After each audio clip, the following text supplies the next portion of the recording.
রাজা অযোধ্যা নারায়ণ রায়ের প্রতিষ্ঠিত রাজত্বের অবলুপ্তি হয়েছে অনেকদিন, কিন্তু ৩০০ বছরের প্রাচীন কাশিমবাজারের ছোট রাজবাড়ির পুজো আজও তার ঐতিহ্য বহন করে চলেছে সযত্নে। ভোগের আয়োজন এখনও রাজকীয়। কাশিমবাজার ছোট রাজবাড়ির দুর্গাপুজোর রথের দিন কাঠামো পুজোর মধ্যে দিয়ে রাজবাড়িতে বয়ে আনে দেবী দুর্গার আগমনের বার্তা। তারপর শুরু হয় প্রতিমা তৈরির তোড়জোড়। রাজপরিবার থেকে জানা যায়, বংশ পরম্পরায় মৃৎশিল্পীরাই বারবার একই ধাঁচের দেবী প্রতিমা তৈরি করে আসছে রাজবাড়িতে। এরপর অনন্ত চতুর্দশী তিথিতে দেবী প্রতিমার মূর্তিতে দেয়া হয় মাটি ও রঙের প্রলেপ। শোলার সাজে মা এখানে অধিষ্ঠিতা। শোলার সাজ সম্পূর্ণ হওয়ার পর রাজবাড়িতে পঞ্চমন্ডির আসনে প্রতিষ্ঠিত করা হয় মাতৃরূপিণী দুর্গাকে। এরপর মহালয়ের পরের দিন নিয়ম নীতি মেনে শুক্লপক্ষের প্রতিপদ থেকে শুরু হয় ষোড়শ উপাচারে পুজো। রাজত্বের সঙ্গে অবলুপ্তি হয়েছে সামন্ত যুগের পুজোর বেশ কিছু প্রথা। তবে বর্তমান রানীমা সুপ্রিয়া দেবী এবং বর্তমান রাজা প্রশান্ত রায়ের প্রচেষ্টায় স্বমহিমায় আজও টিকে রয়েছে ঐতিহাসিক ঐতিহ্য সম্বলিত এই কাশিমবাজার রাজবাড়ির পুজো। মহাষষ্ঠীতে বোধন ও অধিবাসের মধ্যে দিয়ে শক্তির আরাধনা। সপ্তমী, অষ্টমী, নবমী, কুমারী পুজোর পাশাপাশি সধবা পুজোর আয়োজন করা হয় কাশিমবাজার ছোট রাজবাড়িতে। রাজবাড়ির এই পুজোর আয়োজনে দায়িত্বে থাকে ৭ জন পুরোহিত, আর এই ৭ জন পুরোহিতের সমন্বয়ে চলে নবমী পর্যন্ত চণ্ডীপাঠ। তবে বন্ধ হয়ে গিয়েছে পশুবলি ও সন্ধি পুজোর তোপ দাগার মতন প্রাচীন কিছু নিয়ম। রাজবাড়ির পশুবলি বন্ধের জনশ্রুতি রয়েছে অনেক কিছু। জানা যায়, এক কোপে বলি দেওয়ার নিয়ম থাকলেও কোনো এক সময় দুটি ছাগলের ক্ষেত্রে দুটি কোপ হয়ে যায়। সেই থেকেই পুরোহিতের নিদান মেনে বন্ধ হয়ে যায় পশুবলি। বিকল্প হিসেবে উৎসর্গ করা হয় মাছ ও মিষ্টি। এমনটাই জানিয়েছে রাজপুরোহিত গোপাল রায়। বলি প্রথা বন্ধ হলেও স্বমহিমায় বিরাজ করছে কয়েকশো বছরের প্রাচীন তুলট কাগজের লেখা ৪৫ পাতার পুঁথি।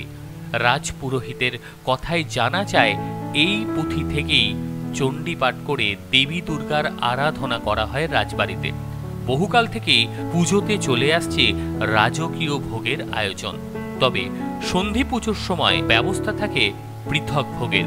রাজবাড়ির পুরোহিতের মুখে শোনা যায়, সপ্তমী থেকে নবমীর ভোগের বলা হয় বাল্যভোগ।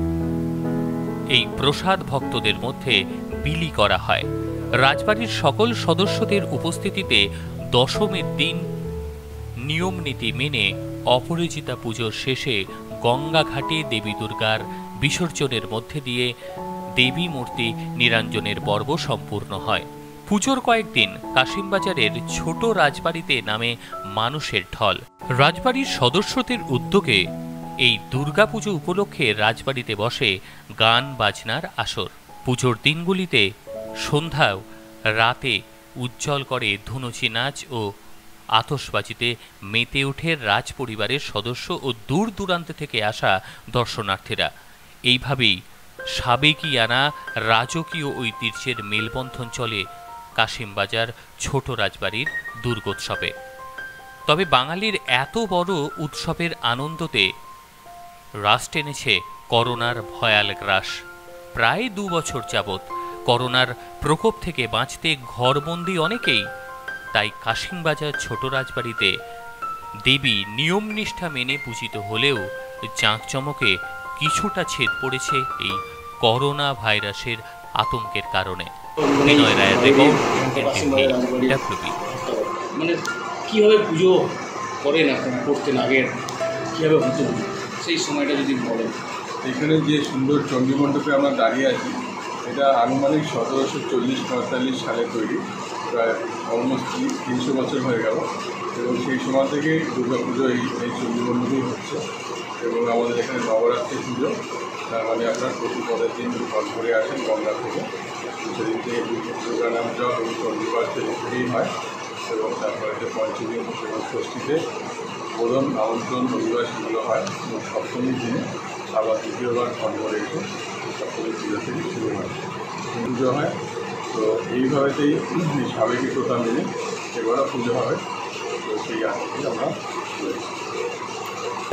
সেই সময়টা যেভাবে পুজো হতো আগেকার সময়, সেটা কীভাবে পুজো হতো?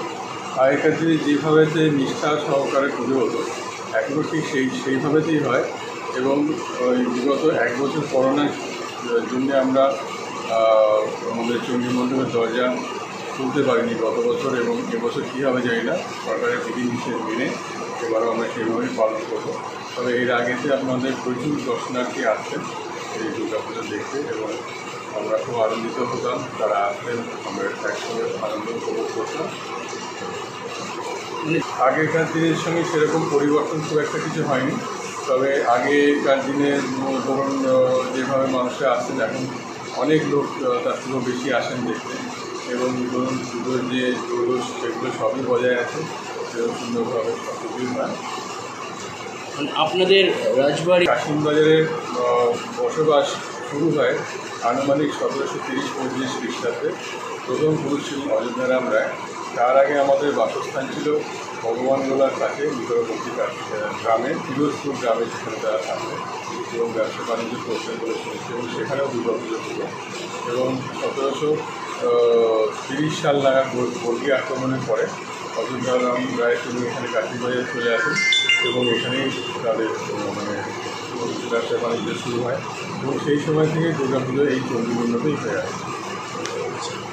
এই যে সুন্দর যে রাজবাড়ি আপনারা দেখছেন, এই রাজবাড়ি আমরা বিগত 30 বছর ধরে রেস্টোরেশনের কাজ চলছে এখানে, এবং আস্তে আস্তে আমরা চেষ্টা করছি সেটা আগের থেকে ওটা সুন্দর করে লোকের সামনে তুলে ধরার জন্য, যাতে তারা সবাই আসেন একসঙ্গে দেখে আনন্দ উপভোগ করেন। এবং আমরা এই কারণে প্রায় যাতায়াত করি, মাসে 2-3 বার আমরা যাতায়াত করি, এবং অনেক সময় এখানে থাকি। আমি স্টে করছি, দিয়ে মুর্শিদাবাদ।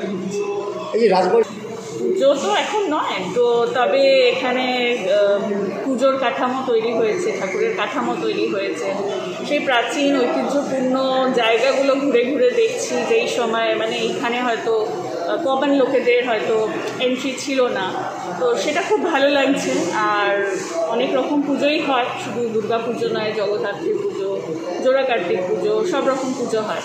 তো খুব ভালো লাগছে, পুজোর সময় আসার ইচ্ছে তো রইল, তবে এই এক্সপিরিয়েন্সটা যে ওই রাজস্বিক যে একটা অভিজ্ঞতা যেটা, সেটা খুবই ভালো লাগছে। অনেক রাজবাড়ি তো সেটা আমার মনে হয় যিনি আছেন এখন প্রেজেন্ট, যিনি আছেন এই পরিবারের মিস্টার পল্লব রয়, তো উনি অ্যাজ ওয়েল অ্যাজ ওনার যারা পূর্বপুরুষ যারা রয়েছে, তো যেটা আমার মনে হয় সময়ের সাথে সাথে নিজেকে অ্যাডাপ্ট করাটা খুব দরকার। তো জমিদারি চলে যাওয়ার পর ওনারা বসে থাকেননি, যে যুগের যেটা প্রয়োজন সেইভাবে ওনারা নিজেদের অ্যাডাপ্ট করেছে। আপনারা হয়তো জানবেন যে সুগার অ্যান্ড স্পাইস হচ্ছে এনাদের কোম্পানি, তো সেইভাবে ওনারা যুগের সাথে অ্যাডাপ্ট করেছেন, সেইভাবে উপার্জন করছেন, সেইভাবে উপার্জন ক্ষমতার জন্য এটাকে আবার রেনোভেট করার মতন ক্ষমতা রাখছেন, যেটা হয়তো অন্যরা করে উঠতে পারেনি। তো সেই কারণে আমার মনে হয় গত বছর বাইরের লোককে দেওয়া হয়নি, এবছর এখন পর্যন্ত বলা যাচ্ছে না। মানে কোভিড খাওয়ার নষ্ট ছিল, তখন যথেষ্ট খাবার। তখন কি এই পাড়ার কোনো বাড়িতে রান্না হতো না, ওই যে 10টা দিন সকালে রাজবাড়িতে প্রসাদ পেত, এবং এমনই পেত যে রান্না করার কোনো প্রয়োজনই ছিল না তৎকালীন। মানে না, ওটা তো স্বাভাবিক কথাই, ওটা স্বাভাবিক কথা। এখন বাইরের লোককে প্রসাদ দেওয়া হয় ওই পরিমাণ মতো, যে আগেকার মতো ঢালাও সেটা দেওয়া হয়। মানে তখন নৌকা ছিল, এখান থেকে কাঁধে করে যেত। পরবর্তীকালে কাঁধে করে যাওয়াতে আমাদের আমলে যা দেখলাম ঠাকুর অনেক ভেঙে যাচ্ছে, তারা হই হই করে নিয়ে যায়, অনেক ভেঙে যায়, রাস্তার লোকে তারা দেখতে পায় না ঠাকুরটাকে, যার জন্য আমরা ট্রলি তৈরি করেছি।